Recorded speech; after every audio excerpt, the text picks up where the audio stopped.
हमने last video में बात की थी कि कैसे English is not just a language और हम उसको यूज़ कर सकते हैं अपना एम्प्लॉयबिलिटी डाइवर्सिफाई करने के लिए। आज भी हम उससे ही रिलेटेड कुछ बात करेंगे, but not specifically about English, will talk about other disciplines as well. और इसलिए I like to start with this one story that I have for you all.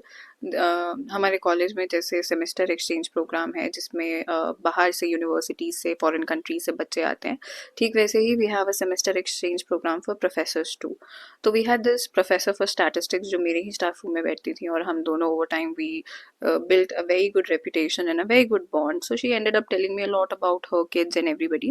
So although वो इंडियन ही थी, but she's been in Switzerland for many years, और उनके बच्चे they were back home, they were in India, and उन्होंने मुझे बताया कि उनकी बेटी she has a masters in psychology who is now married, लेकिन she has not been doing well professionally, और वो she wants to get back in the job market, लेकिन उन्होंने एमए साइकोलॉजी किया है। और जैसे हम सब जानते हैं कि वो एक कन्वेंशनल फील्ड नहीं है, वो एक सरकारी नौकरी नहीं है, या वो इंजीनियर डॉक्टर्स टीचर्स नहीं हैं, और जो अनकन्वेंशनल फील्ड्स हैं उनको थोड़ा सा टाइम लगता है अपनी जगह बनाने में।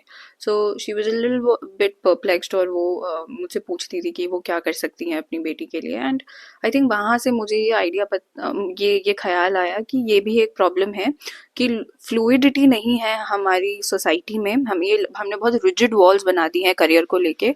हमें ये लगता है कि अगर कोई किसी ने एमए इन साइकोलॉजी कर लिया तो अब सिर्फ वो साइकोलॉजी फील्ड में ही रह सकता है।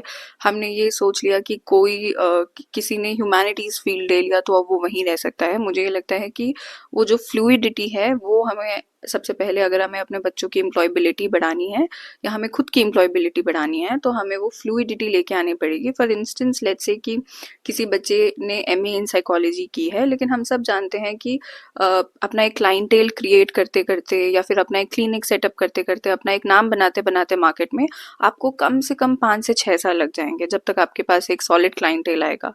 अपनी रेपुटेशन, अपनी क्रेडिबिलिटी मार्केट में जमाने में आपको बहुत टाइम लगेगा। You need to have certain kind of testimonials, तो ही लोग आपके पास आएंगे।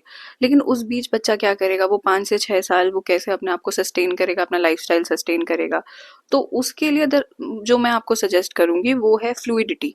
आपको अपनी स्किल्स को डाइवर्सिफाई करना पड़ेगा। Somebody who has MA in psychology, उनके लिए सबसे आसान रास्ता है to get some additional certifications in human resource. और ह्यूमन रिसोर्स मैनेजमेंट में तो आप कहीं भी यूज़ हो सकते हैं, आप किसी कॉर्पोरेट में यूज़ हो सकते हैं। आप आजकल तो आप अगर इंडीड पे naukri.com पे सर्च करेंगे तो आपको फ्रीलांसिंग एचआर भी मिल जाएगा। तो अगर आपके पास साइकोलॉजी है और आपने human relationship management, human resource management, HR में आपने सर्टिफिकेशंस लिए हैं, तो आप एज अ फ्रीलांसर डेफिनेटली कहीं भी काम करना शुरू करेंगे। उससे ये अच्छा होगा कि while your building your main stream career, आप साथ साथ में अपने आप को फाइनेंस कर सकते हैं। सिर्फ यही नहीं, जिस तरह से AI and the world of machine learning evolve हो रहा है, हमारी जितनी भी कन्वेंशनल बाउंड्रीज थी, एजुकेशनल बाउंड्रीज, वो इतना डिजॉल्व हो चुकी हैं कि अगर आपका इंटरेस्ट है इन लैंग्वेज एंड कोडिंग तो आप वो भी सीख सकते हैं साथ साथ में, and purely in the field of psychology and AI भी जा सकते हैं। So I guess what I am trying to say is कि बहुत सारे लोगों को कंफ्यूजन ये होती है कि वो अगर अपने मेन स्ट्रीम करियर में अभी जगह नहीं बना पा रहे तो मीनवाइल वो पैसे कहाँ से कमाए। तो मेरा यही सोल्यूशन है उनको बोलने का कि आप अपने फील्ड को, अपनी स्किल्स को डाइवर्सिफाई करें। और इसके लिए बहुत ज़रूरी है पेरेंट्स को समझना कि वो diversification within the blink of an eye नहीं हो सकता। आपको बच्चे को शुरू से हैंड्स ऑन एजुकेशन देना पड़ेगा कि उसमें उस तरह की मोबिलिटी और फ्लूइडिटी आएगी। तो that is number one. Of course, जैसे मैं बार बार पहली सीरीज में भी मैंने सॉफ्ट स्किल्स पे फोकस किया है, मेरा नेक्स्ट फोकस भी यही होगा कि आपको पता भी नहीं है कितना अमेजिंग अपॉर्चुनिटी ओपन कर देगा सॉफ्ट स्किल आपके लिए in the world of market, अगर आप सॉफ्ट स्किल्स पे ध्यान देते हैं। If you are somebody who comes from a psychology background, जाहिर सी बात है कि आपका कम्युनिकेशन अच्छा होगा। कम्युनिकेशन का मतलब सिर्फ बोलना नहीं होता, समझना भी होता है। तो जाहिर सी बात है कि बहुत अच्छे समझते होंगे। मे बी आप सेमिनार्स होस्ट कर सकते हैं, आप कॉर्पोरेट ऑफिसेज में सेमिनार्स होस्ट करने के लिए भी आजकल एक नया देयर इज दिस ओपनिंग। तो अगेन सॉफ्ट स्किल्स भी आपके लिए एक प्रोसेस है। अगेन अगर आपका लैंग्वेज अच्छा है तो जाहिर सी बात है कि आप समझते हैं, आपका analytical part of brain would be commendable. तो वहाँ से आप आइल्स और टोफल की तैयारी करवा सकते हैं बच्चों को शुरू करके। आप राइटिंग असेसमेंट सिखा सकते हैं। So there is lot of things.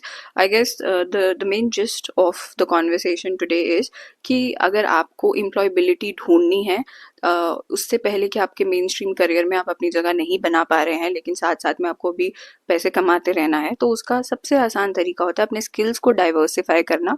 और वो जो डाइवर्सिफिकेशन है वो जल्दी शुरू हो जाना चाहिए। मैंने बहुत लोगों को लाइफ में स्ट्रगल करते हुए देखा है बिकॉज उन्होंने अपने स्कूल टाइम में सिर्फ एक वन वे एजुकेशन में बिलीव किया। तो this is my suggestion for all the young parents and also for the children, that you need to start focusing on your soft skills. You need to start focusing on diversifying the skills. So I think this is